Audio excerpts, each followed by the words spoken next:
안녕하세요. 이상튜브입니다. 육군이 호주 수출을 추진 중인 미래형 궤도장갑차 레드백의 시범 운영을 하게 된다라고 국내 언론에서 밝혔습니다.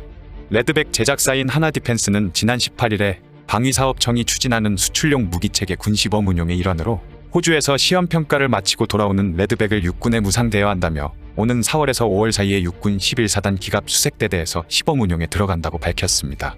레드백은 한국 육군 K-21 보병전투장갑차의 핵심 기술을 바탕으로 개발한 최첨단 궤도장갑차이며 호주 육군의 차세대 장갑차 도입사업 최종 시험평가를 위해 지난해 1월에 시제품 3대가 호주 육군에 인도된 바 있습니다.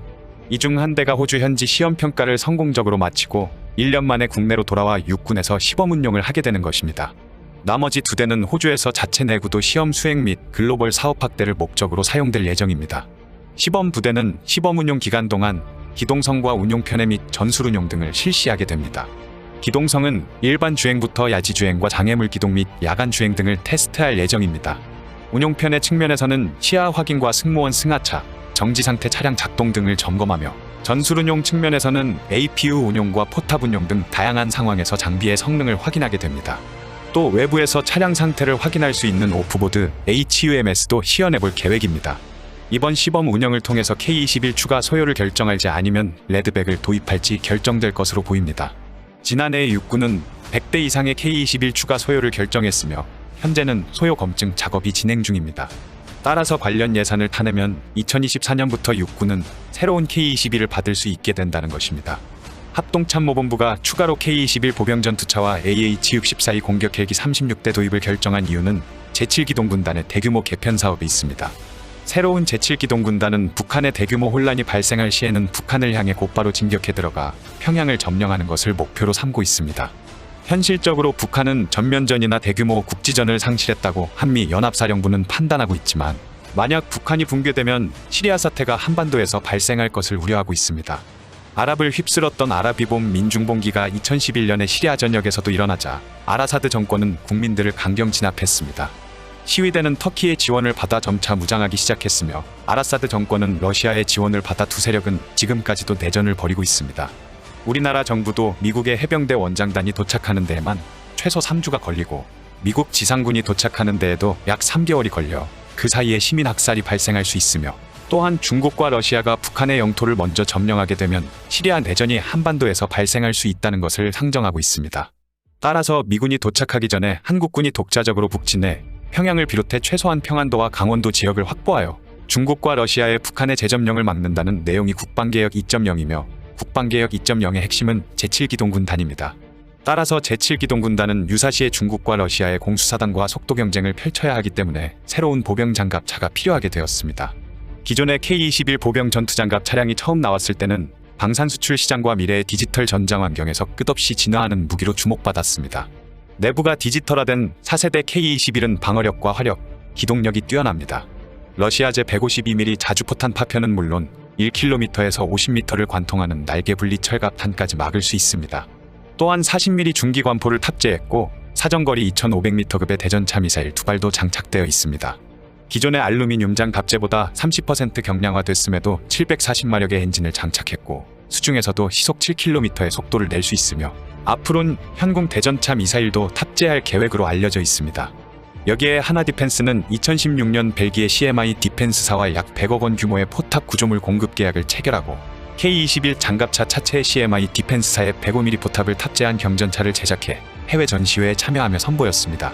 한때 포사격 성능 시험에서 포신 폭발 사고가 발생하는 어려움도 겪었지만 이후 점차 개선되어 왔습니다. 그러나 K-21이 나온 뒤 전쟁은 많이 바뀌었습니다. 또한 K-21 보병전투차는 하부 방어 능력이 부족하여 북한군이 대전차 지뢰 2개를 묻어두거나 152mm급 포탄을 IDA로 사용하면 여지없이 격파될 것입니다. 따라서 육군은 두터운 세라믹 복합 장갑을 장착해 대전차 로켓 공격을 방어할 수 있으며 강력한 하부 방어 능력을 가진 중장갑차인 레드백에 큰 관심을 표명하고 있습니다. 국내 언론의 보도에 의하면 관련 사정을 잘 아는 정부 소식통은 구체적인 기종 선정 때 기존 K-21 추가 주문이 아닌 레드백 선택도 고려할 수 있다고 귀띔했다고 합니다. 또한 군 관계자는 K-21 개발 노하우를 바탕으로 레드백을 만들 수 있었으며 두 장갑차는 DNA가 같다고 말하고 있습니다. 같은 DNA를 가진 형제 사이지만 K-21과 레드백은 차이가 큽니다. 그래도 K-21에 당장 도입할 수 있는 레드백의 신기술은 여럿 있습니다. 우선 능동 방어 시스템인 아이언 피스트가 있습니다. 과거 탱크나 장갑차는 미사일과 같은 적의 대전차 화기를 만나면 피해야만 했습니다. 그러다 미사일을 탐지하면 연막탄을 자동으로 발사하거나 전자장비로 미사일의 센서를 교란하는 소프트킬 기술이 나왔습니다. 최근에는 대응탄을 발사해 대전차 무기를 직접 파괴하는 하드킬 기술로 발전했습니다. 레드백에는 장갑차로 접근하는 적 대전차 미사일을 A사로 포착한 뒤 이를 요격하는 아이언 피스트가 갖춰졌습니다. 이지스 구축함이 SM-3 미사일로 적 탄도미사일을 격추하는 방식이 아이언 피스트입니다. 지휘관이 장갑차 내부에서 특수 헬멧으로 밖의 상황을 한눈에 볼 수 있는 아이언 비전도 있습니다. 장갑차 내부 승무원은 밖을 볼 수 없습니다. 조준경과 잠망경이 외부를 관측하는 도구이지만 시야가 아주 좁습니다. 그런데 아이언 비전은 장갑차 밖의 영상을 헬멧 장착형 디스플레이에 뿌려줍니다. 고개만 돌리면 마치 투명 장갑차 너머 외부를 그대로 들여다볼 수 있습니다. 또한 레드백의 궤도는 철이 아닌 복합 소재 고무 궤도입니다. 고무와 내열성 강화 합성 섬유와 철선으로 만들어졌습니다. CRT는 철제 궤도와 비교하면 주행 소음이 적고 기동 성능도 높아지면 내구성도 더 늘어납니다. 철제 궤도보다 50% 이상 가볍기 때문에 연료를 아낄 수 있다는 것은 커다란 장점입니다. 한화 디펜스 관계자는 레드백의 아이언 피스트와 아이언 비전, 그리고 CRT는 예산만 주어진다면 K21에 바로 적용할 수 있다고 말했습니다. 2차 양산 때 K21의 고질병을 고치자는 의견도 있습니다. 바로 K21의 도하 성능입니다. K21은 양쪽에 특수 에어백을 달았으며 강을 만나면 에어백에 공기를 불어넣어 물에 장갑차를 띄웁니다. 산을 끼고 흐르는 강이 많은 한국의 지형을 고려한 성능입니다. 유사시 기동군단이 올라갈 북한은 다리가 많지 않고 탱크나 장갑차의 무게도 견딜지 불분명합니다. 그래서 도하 장비 없이도 K21이 강을 건너야만 한다고 육군 지휘부가 판단한 것입니다. 문제는 도하 성능을 설계에 반영하려면 장갑차의 무게를 줄여야만 했습니다. 25톤의 K21이 다른 IFV보다 가볍다는 소리를 듣는 이유입니다. 반면 레드백은 도하 성능이 없으며 대신 두툼한 장갑을 여유롭게 둘렀습니다. 레드백은 자주도하 장비를 이용하여 하천을 건널 수 있습니다. 이를 위해 방위사업청은 2023년까지 자주도하 장비를 도입할 예정입니다. 우리나라는 K21의 레드백의 피를 수혈하기에 앞서 육군이 레드백을 직접 운용해볼 수 있는 기회를 가지게 됩니다. 육군은 레드백 2대를 굴려보면서 K21 2차 양산 사업의 밑그림을 그리겠다는 심산일 것입니다. 여기에 이미 배치된 K21도 레드백으로 탈바꿈할 수도 있습니다. 2023년부터 K21을 야전에서 공장으로 가져온 뒤 점검하고 성능을 높이는 창정비가 이뤄집니다. 이때 K21의 성능을 레드백 수준으로 높일 수 있습니다. 문제는 비용입니다. 신형 레드백의 단가는 40억 원 수준인 K21보다 꽤 비싼 편입니다. 창정비 비용도 20억 원보다 더 많이 필요합니다. 또한 레드백을 도입하거나 K21을 현재의 레드백 수준으로 업그레이드한다면 호주와 우리나라의 환경은 다르기 때문에 다른 무기체계를 장착해야 합니다. 우선 레드백에 탑재된 T1000 포탑은 우리나라의 실정에 맞지 않기 때문에 교체될 것으로 보입니다. 레드백에 탑재된 T1000 포탑은 30mm 기관포이며 한국의 주력 보병 전투 차량인 K21에 장착된 기관포는 S&T가 개발한 K40 40mm 기관포가 탑재되어 있습니다. K21에 탑재된 K40 40mm 기관포는 대규모 전면전 상황을 상정하여 적의 대전차 헬기를 공격할 수 있는 4km의 사거리를 갖춘 40mm 중기관포입니다. 그리고 중국과 러시아의 보병 전투차가 30mm AP탄 방어 능력을 확보한 것에 대응해 40mm APFSD의 스탄을 발사할 수 있습니다.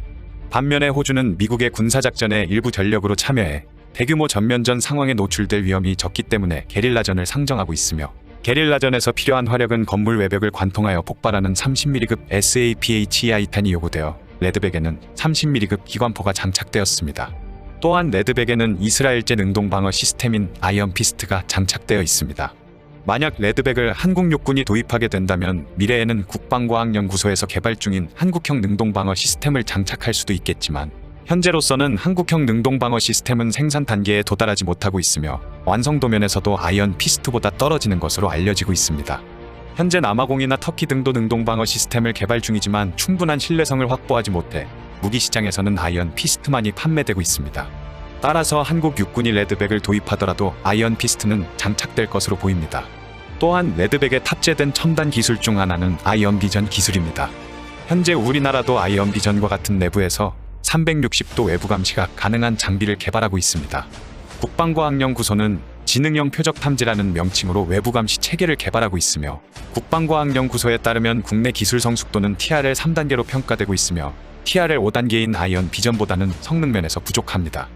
하지만 지속적으로 개발이 진행되고 있으므로 2023년 이후에는 충분히 TRL 5단계에 도달할 것으로 판단되고 있습니다. 현대로템도 한국판 아이언 비전을 개발하고 있습니다. 지난 2020 DX 코리아에서는 현대로템이 개발한 한국판 아이언 비전이 공개되었습니다. 현대로템이 개발한 것은 아이언 비전과 동일한 HMD 방식으로 투명한 광학창을 통해 주변을 볼 수 있습니다. 또한 육군이 레드백을 도입하게 된다면 현재 개발 중인 K9 자주포용 엔진이 레드백에도 탑재될 수 있을 것으로 보입니다. 현재 호주에 제한된 레드백에는 K9 자주포에 탑재되는 1000마력의 MT881 엔진이 사용되고 있습니다. 작년에 방위사업청은 K9 자주포용 엔진의 국산화를 결정했으며 올해부터 연구개발을 시작해 2025년에 완성될 예정입니다. 그 밖에 레드백에 장착된 고무 소재 궤도는 캐나다의 수시 인터내셔널사의 고무 소재 궤도가 도입될 수 있습니다. 한화 디펜스는 K200 장갑차 성능 개량 사업의 일환으로 캐나다의 수시 인터내셔널사의 고무 소재 궤도를 장착한 모델을 개발해 선보인 바 있습니다. 아직 육군에서는 레드백 도입에 대한 결정을 하지 않았지만 호주의 환경에 맞춰진 레드백은 충분히 우리나라의 환경에 맞게 수정될 수 있으며 그렇게 되면 국내산 부품이나 구성품을 장착하여 유지보수 비용도 절약할 수 있을 것입니다. 일각에서는 10년 후 K21을 현재의 레드백 수준으로 업그레이드하는 것보다 기회가 왔을 때 바로 성능을 끌어올리는 것이 더 경제적이라는 지적도 나오고 있습니다. 레드백은 방어력에선 K21과 비교할 수 없을 정도로 뛰어납니다. 과연 정부와 군 당국이 어떠한 결정을 내릴지 주목됩니다. 이상 마치겠습니다. 시청해주셔서 고맙습니다. 이상 튜브였습니다.